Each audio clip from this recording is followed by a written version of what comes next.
రాబోయే కాలంలో తెలంగాణ గడ్డ మీద ఎగిరేది కాషాయ జెండాయే అన్నారు ఈటెల రాజేందర్. వచ్చే ఎన్నికల్లో తెలంగాణలో బీజేపీనే అధికారంలోకి వస్తుందని ధీమా వ్యక్తం చేశారు. ఇందుకు తాజా లోక్సభ ఫలితాలే నిదర్శనమన్నారు.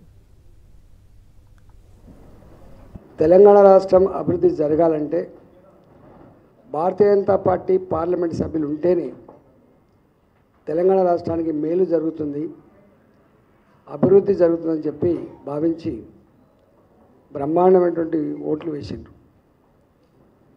అసెంబ్లీ ఎన్నికల సందర్భంలో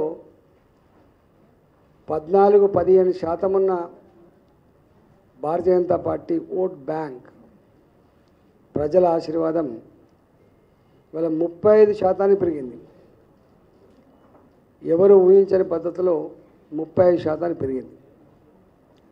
అదే అధికారంలో ఉన్నటువంటి పార్టీ మాత్రం ప్రభుత్వాన్ని చెలాయిస్తున్న, డబ్బునే నమ్ముకొని, ప్రలోభాలనే నమ్ముకొని అధికార యంత్రాంగాన్ని దుర్వినియోగం చేసినప్పటికి కూడా వాళ్ళకు మాత్రం మొన్నటి ఓటు బ్యాంక్ అంటే ఏం పెరగలే.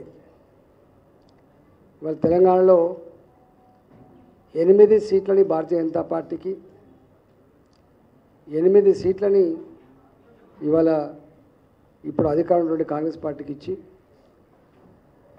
స్పష్టమైన తీర్పుని, సంకేతాన్ని తెలంగాణ ప్రజలకు అందించారు. రాబోయే కాలంలో తెలంగాణ గడ్డ మీద ఎగిరే జెండా కాషాయపు జెండా మాత్రమే. వచ్చే ప్రభుత్వం భారతీయ జనతా పార్టీని మాత్రమేటువంటి సంకేతాన్ని ఇచ్చింది.